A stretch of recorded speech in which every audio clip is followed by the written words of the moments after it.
Welcome to Global Language Podcast. If you're listening right now, there's a good chance you've already spent time learning English. You've studied vocabulary, maybe you've gone through grammar, maybe you've even watched videos or taken classes. And still, when it comes to real conversations, something feels off. It's not that you don't know enough, it's that you don't use what you know naturally. In real life, people don't stop and think about grammar. They don't build sentences piece by piece. They react, they express, they move forward. And that's what we're building here. In this episode, we're going to work on real words, not just their meaning, but how they live inside real thinking, how they connect, how they flow. So, don't try to memorize anything. Just listen like you're inside a conversation. Let's start with the word shift. This is a very powerful word, especially when you're talking about change. Not a big dramatic change, but a small internal movement.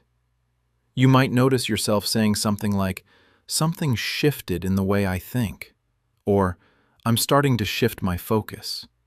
And over time, that becomes, "I'll shift my priorities."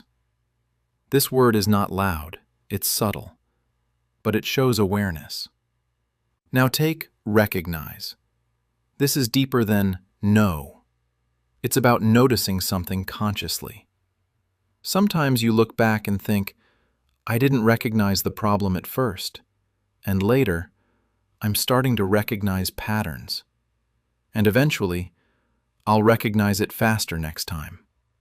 That's growth. That's awareness building over time. Now listen to struggle. This one is real, very real.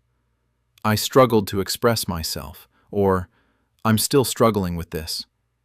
And sometimes you push forward and think, "I won't struggle like this forever." This is not a negative word, it's honest. Now let's move to overcome. This is the next step after struggle. At some point I overcame that fear, or "I'm trying to overcome hesitation," or "I'll overcome this eventually." Notice how natural that sounds when you don't force it. Now take hesitation.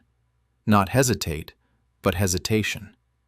This is the noun, and it feels slightly more advanced. There was a moment of hesitation, or "I still feel hesitation when I speak," or "that hesitation will disappear."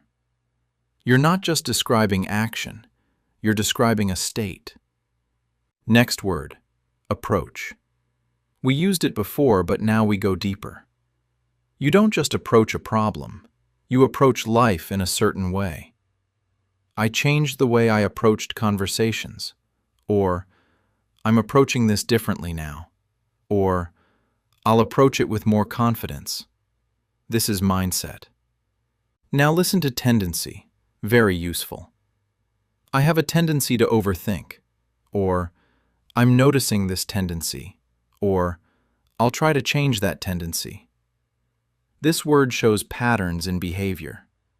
Now take control, but not the basic version. We're talking about internal control. "There was a moment I lost control of my thoughts," or "I'm trying to take control again," or "I'll stay in control next time." This is emotional intelligence. Now let's move to process, not just as a noun, but as a verb. "I needed time to process what happened," or "I'm still processing it," or "I'll process it later." This is how your mind deals with information. Next word, respond differently. Not just respond differently. "I responded differently this time," or "I'm trying to respond differently," or "I'll respond in a better way next time." That's progress. Now take internal, very important for thinking. "There's an internal conflict," or "I'm having an internal conversation," or "that internal voice will change." This is where real English lives, inside your head. Now listen to external. opposite of internal. Externally, everything looks fine. Or, I'm dealing with external pressure. Or, external situations will always change. This gives balance. Next word, reflect. We touched this before, but now we go deeper. You don't just think, you reflect. I reflected on that situation later, or I'm reflecting more these days, or I'll reflect on this tonight. Reflection creates clarity. Now take clarity itself. I didn't have clarity before, or I'm starting to gain clarity, or I'll have more clarity soon. This is one of the most important states in thinking. Next, conflict, real life. There was a conflict in my mind, or I'm dealing with that conflict, or I'll resolve that conflict. This word is powerful in both personal and professional situations. Now listen to resolve. I resolved the issue, or I'm trying to resolve it, or I'll resolve it step by step. This is solution-oriented thinking. Next, shift perspective. This is a phrase. I shifted my perspective, or I'm trying to shift my perspective, or I'll see it differently next time. This is how people grow mentally. Now take expand. I expanded my thinking, or I'm expanding my comfort zone, or I'll expand my skills. Growth word. Next, limit. I limited myself before, or I'm limiting my thoughts, or I won't limit myself anymore. This is awareness again. Now listen to break the pattern. Phrase. I broke the pattern, or I'm trying to break the pattern, or I'll break it. This is change. Now I want you to just listen. No stopping, no thinking. Something shifted. I recognized the problem. I struggled at first, but I started to overcome it. The hesitation was still there, but my approach changed.